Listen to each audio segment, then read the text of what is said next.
Доброго времени суток, дорогие друзья! Сегодня в рамках проекта «Мы вам покажем» мы вновь будем творить. В частности, будем с вами рисовать. Для этого мы решили посетить творческую студию Art Fox. И рядом со мной находится художник-дизайнер Элиза. Знакомьтесь. Элиза, здравствуйте. Здравствуйте.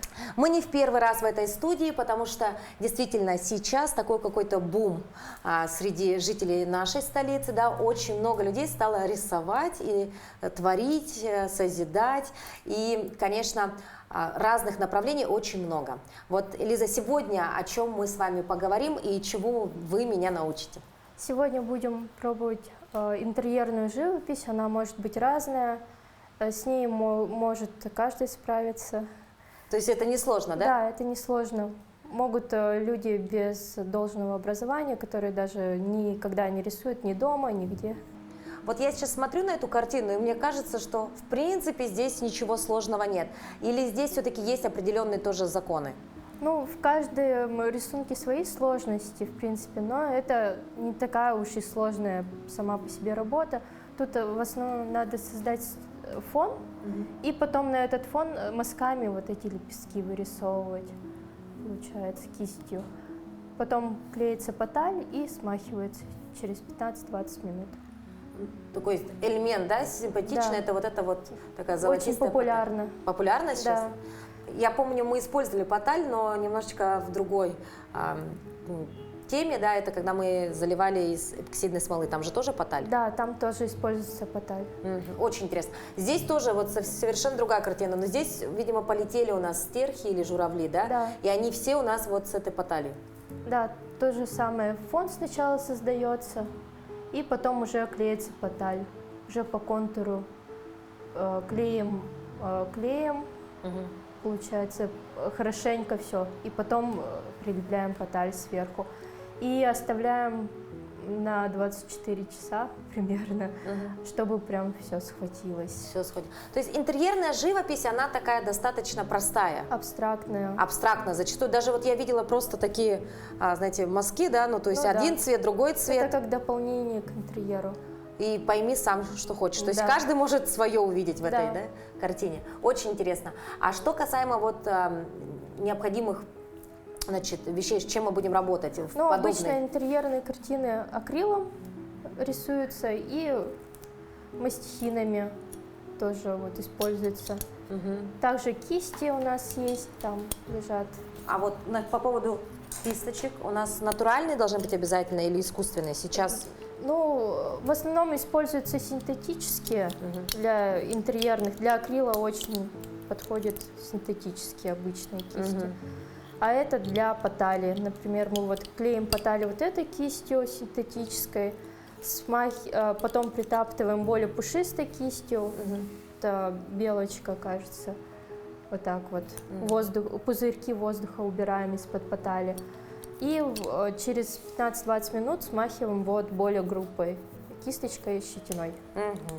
Ну, я думаю, обо всем этом поэтапно мы поговорим в течение всего нашего эфира, да. Ну, а если возвращаться все-таки к тематикам, да, обычно это что рисуют? Это, вот вы говорили, абстракция, да, это какие-то, наверное, цветы, да, Цветы. крупные, еще что популярно именно? Пионы вот из цветов популярны.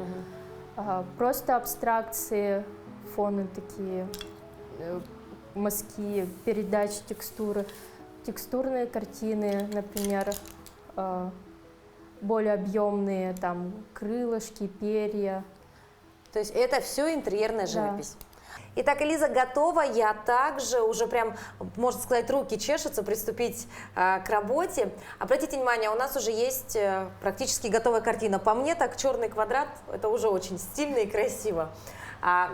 Чем мы покрыли нашу основу? Мы просто закрасили черным акрилом. Вот, Ну, мы здесь черной немножко краской. видим сиренево-голубые, это вы тоже заранее подготовили? Да, заранее подготовила. Что мы будем рисовать здесь сегодня? Абстракцию? Да, абстракцию с поталью. Но Вот мы сначала, прежде чем приступить к потали, мы должны вот эти все мазки сделать. Подготовили холст для того, чтобы не было пробелов холста. Чтобы просто абстрактно наносить вот такие линии, мазки. А человек, вот, когда приходит к вам, да, он выбирает сам себе рисунок, да, или вы советуете? Ну, обычно сами выбирают, но иногда советуется, прежде чем какую-либо картинку выбрать. Мгм. Ну хорошо, давайте приступим. Я думаю, сейчас просто будет полет фантазии, да? Да, Здесь здесь- ошибиться сложно. Да, просто направление сверху вниз идет. А есть ли какие-то правила? Допустим, начинаем с темного, добавляем светлого, или такого нет? Ну, тут, в принципе, такого нету. Ну, тут сделали изначально темную подложку для того, чтобы холст не был виден, именно само полотно, Белое. не окрашенное, да. Мгм. И сверху сейчас можно любые, в принципе, краски ложить, и он не будет просвечивать. Мгм. Но если мы смотрим на Особенно. наше исходное, да, Да. состояние, у нас должно быть сверху очень много белого, а здесь все темное, правильно? Да, но мы сначала будем синенькие, какие-то фиолетовые добавлять, бирюзовые оттенки. А потом все голубенькие. белым замажем. А потом белым будем вот так закрашивать мастихином специальным инструментом. Все, ну давайте Такие рваные линии создавать. приступаем, да? Да. Вот. Сначала смешиваем цвета примерно как здесь. А вот здесь начинается все самое интересное, да? Любой человек, мне кажется, это такой прям И вот так накладываем приятный процесс, когда... краски. Акрил при высыхании темнее, так что делаем на оттенок чуть светлее, чем хотим получить. Светлее, да? Да, смешиваем чуть светлее. И вот так ложим краски. Сначала кисточкой, вот тут такие более плавные переходы. Если где-то не нравится, как у нас мазок идет, просто можно фоном закрасить черным. То есть тут все поправимо. Да, все поправляется быстро. Акрил быстро сохнет, так что можно сразу исправлять. То есть сделала так, не понравилось, все Да. убрала. Закрасили. Идеальный, просто идеальный вариант для начинающих, так сказать. Ну, обычно советуем начинающим с акрила пробовать рисовать, потому что его легче исправлять. Если какая-то ошибка, то он сразу высыхает, и можно сверху Поверх, да? Да, закрасить. С маслом чуть немножко сложнее в этом плане. А вы сами вот художница, у вас прям с детства, да, творчество Да. такое было, да? Прям сразу было понятно, что вы станете художником, да? Бабушка заметила. Да, что? И потом уже художественная школа, да? Да. Все как положено.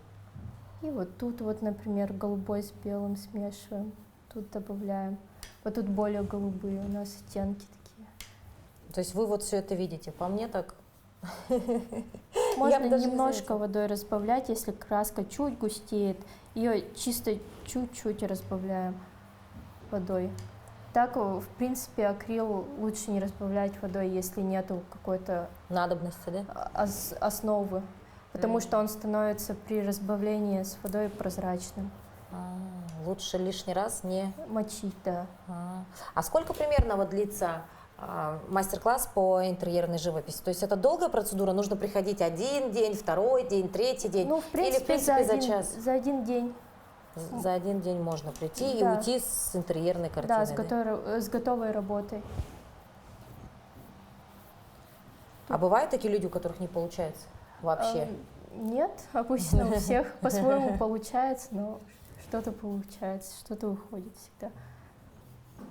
Такой антистресс. Да. Сидишь себе, мазюкаешь и мазюкаешь, и все, Ну и вот что-то вырисовываешь. абстрактная живопись, она такая, просто для себя какие-то мазки создаешь. Главное, чтобы нравился результат. Да. Вот это то, что надо как раз для таких людей, как я, которые вот просто не особо имеют вкус. Даже порой цвета-то не особо различаешь. А здесь смешал все, да что-то получилось. А дети рисуют интерьерные картины? Или это Ну, все-таки... детям неинтересно. Можете вот фиолетовым взять и закрашивать. Вот просто фиолетовым. Просто Он фиолетовым? все равно потемнеет, Да? да. И более такие мазки вверх, такие остренькие лучше создавать. Можно немножко с белым смешать, либо с голубым. Так. А бывают какие-то цвета, которые категорически вообще никогда нельзя смешивать? Или все можно мешать? Все можно, в принципе, смотря от того, какой эффект вы хотите получить, какой цвет по итогу должен у вас получиться. Это сильный бирюзовый. Восприятие цвета на палитре и на холсте разное. Можно прямо на холсте смешивать оттенки некоторые. Ну да, рождается новый цвет, да? Да. Прям там.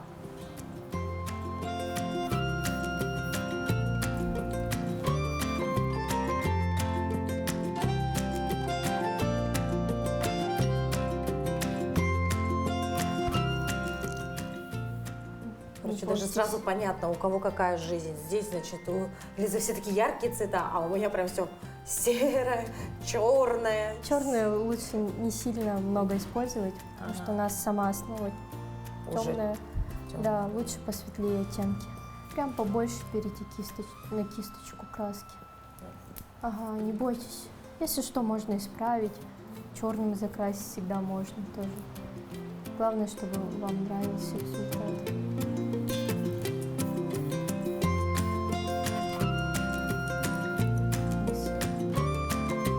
Более рваный сделать. Тут можно более похуже краску добавить.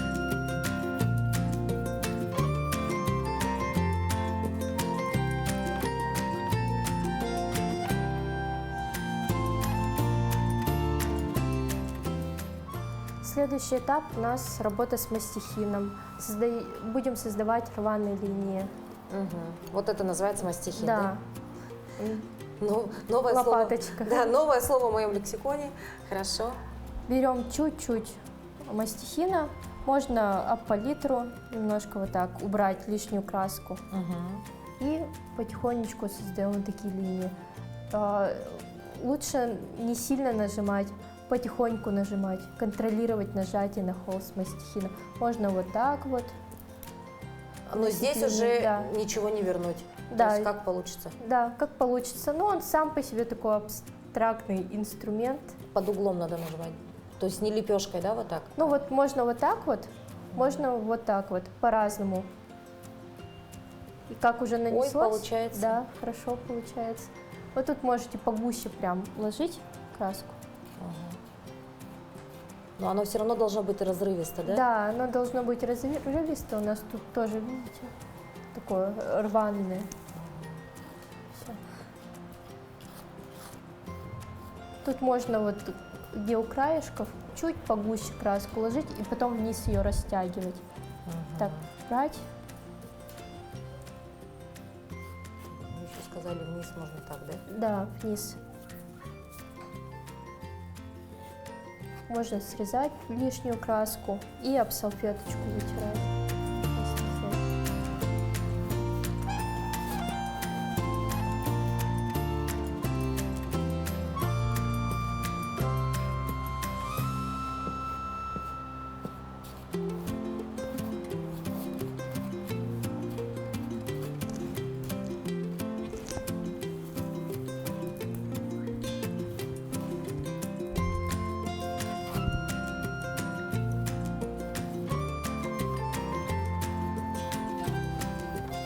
Могу вот это дать, можете этим попробовать. Размер другой, да, уже? Да, это размер чуть другой. Все равно все делаешь с осторожностью, потому что думаешь, что сейчас что-то испортишь. А по факту-то здесь испортить что-то Он очень такой. сложно, да? Ну да, он непредсказуемый. Иногда не как хочется делать. Всегда по-разному. Самый абстрактный инструмент.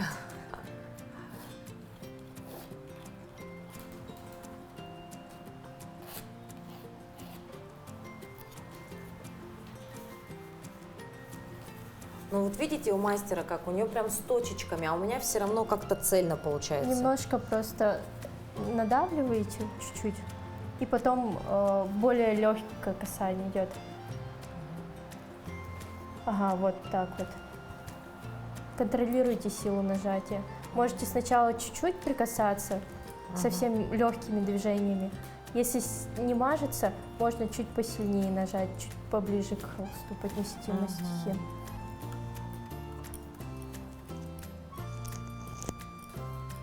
Ну и всегда только вертикальные, да, движения? Ну да, по картинке тут вот так вот. Ну, можно, в принципе, и вот так провести, если хочется прям. Но нежелательно, да? Все-таки тут у нас мы придерживаемся идеи, да? Ну да, Как будто бы у нас что-то падает сверху, да? да.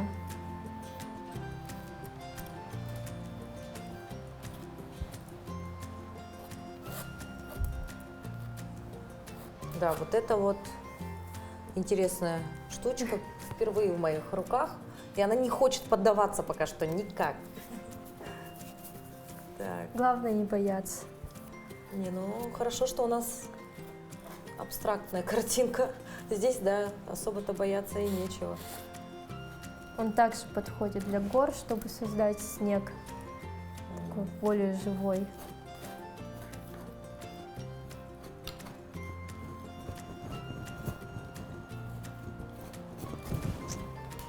Увлекательный процесс, конечно, вот можно прям часами сидеть и Ну да. переделывать, потом замазать опять все черным, опять сверху нарисовать зеленым. Ну такой прям интересная вещь, конечно. А самое интересное, что потом... Арт-терапия. Арт-терапия, да. А самое интересное, что потом, когда придут к тебе гости и спросят, что это, ты скажешь, не скажу. Вот так я видела. Видела, я не знаю, так небо над головой, видела в таком образе. И вот попробуй докажи, что правильно я ли рисовала по технике или неправильно. Как видела, так и нарисовала. Тоже вот сюда добавить.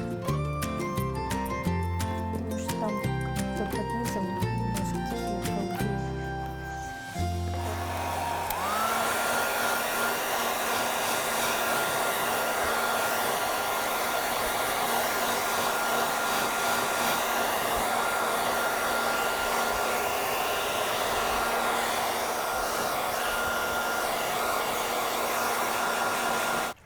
Итак, наша картина практически готова. Напоминаю вам о том, что сегодня мы работаем по технике интерьерная живопись, да, и первый этап это у нас было нанесение краски. Подсушила Элиза все это дело быстренько, да, ускорили процесс, так Да. сказать. Ну а теперь хочется золота. Да, Используем мы поталь. Да, как выглядит золотую. поталь для тех, кто не знает? Это типа... это как фольга, но она очень тонкая, прям рвется легко. Ага. Такая воздушная, Да, летающая. Кстати говоря, на моем маникюре тоже поталь. Даже в маникюрном деле тоже поталь есть. Итак, ну и здесь я так даже боюсь вон представить, что нужно сделать здесь. Да, вот у нас, значит, золото здесь и золото здесь. Опять же абстракция. Где захочу, там золото и будет, по Да. сути. Просто наносите клей, где хотите, чтобы у вас было золото, и сразу клеим поталь. Ага, Например, давайте вы тогда клей, а я поталь. Вот, наносим не густо, не тонко, ровным слоем, чтобы клей успел подсохнуть за 15-20 Прям минут. вот так приделываю? Да, О, по чуть-чуть клеите. Можно чуть побольше пласты брать и прям клеить места. И немного не руками, Ой, а кисточкой притаптываем, воздух А. убираем. ой, вот Потому это что тоже к пальцам очень прилипает она. уже прилипает, да. Ага. Лучше сухими руками клеить. Ладошки можно факт такой. Притаптываем? Ага, вот кисточка. Вот этой кисточкой. Вот этой. Кажется, Ага. там где-то есть местами клей, да? И да, и клеим там, где еще. То есть лучше взять большой пласт Да. такой, прилепить, а там, где клей есть, она приклеится, где нет, она Да. отвалится, да? Даже там, где клей был, она может отклеиться. Но в этом и есть творчество художника. Да. Где должно быть, там должно быть, где нет, отпадет. Очень такая интересная вещь для творчества. Прилепляю. Где И моя теперь кисть? можете кисточку взять и притоптать немножко. Подождите, дорогие друзья, вы не подумайте, что вот такие куски так останутся здесь. Нет, нет, нет. Скоро мы вам покажем финальный результат. Можно побольше тут. Так, Окей. сейчас еще.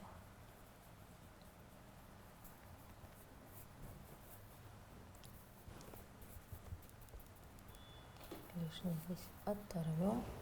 И туда, да, можно приклеить. Мы экономные, не переводим материал. Кусочки, оставшиеся от потали, которые потом оторвутся, можно в дальнейшем тоже использовать.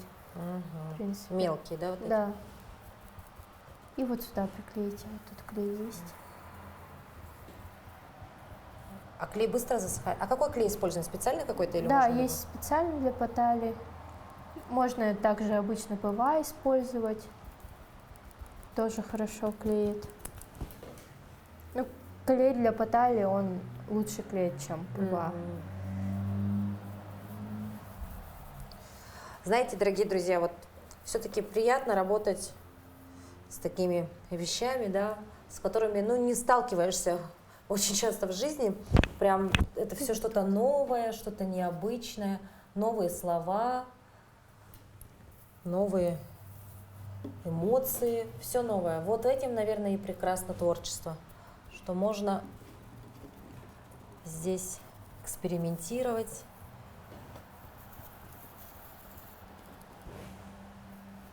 Вот так вот. Уже жду не дождусь, когда вот лишнее все убрать и посмотреть, какие у нас будут. Получится ли у нас вот такие разводы. Мне кажется, все получится. Так. Где-то И вот потом здесь. ждем 15-20 минут. Еще здесь, да, хотите? Ага. Мне кажется, вот тут надо что-то добавить. Давайте, пусть будет больше золота. Любим золото. Будет больше золота. Так.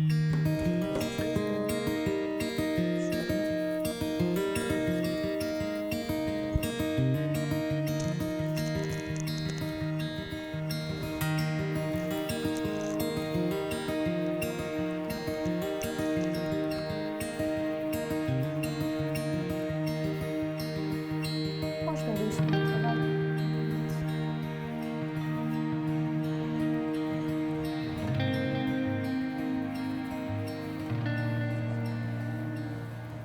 Ну все. На это все. И осталось 15-20 минут дождаться, пока просохнет клей. Ну а позже увидим наш конечный результат. И я думаю, эта интерьерная картина, в принципе, может уже отправиться на аукцион. А почему бы и нет?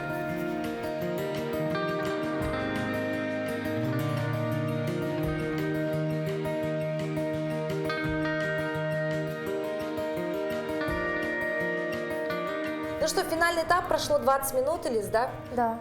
Дальше смело. Смахиваем просто. То, что приклеилось, то приклеилось, что не приклеилось. Как говорится, легким взмахом руки наша картина превращается в лучшую интерьерную картину нашей столицы. Вот так смахиваем. Вот вы знаете, все-таки как-то все вот так делать, ломать, крушить, это так все равно приятно. Вот, и же смотришь результат, где же отойдет, где же останется. Если что, можно потом доклеить. Доклеить. Ну да, если увидишь, что Где-то не хватает. Или закрасить, допустим, тоже можно. можно поверх нанести Да. красочку, да, где-то можно протереть немножечко, да, наверное. Да, где-то содрать, где не нравится. Ну что, дорогие друзья, вот так в течение буквально получаса интерьерная картина готова, и мне кажется, что это очень стильно, красиво, а самое главное, такого повторить уж точно невозможно. Ну Правильно? То есть это будет только у вас и только ваша картина. Эксклюзив. Эксклюзив. Спасибо большое, Лиза. Ну а мы, дорогие друзья, еще раз говорим, творите, созидайте, любуйтесь, наслаждайтесь, а самое главное, пробуйте, ищите себя. Ну уж так-то нарисовать, я думаю, может каждый. А какое это, знаете, блаженство. Это действительно очень увлекает, расслабляет и дарит массу позитивных эмоций.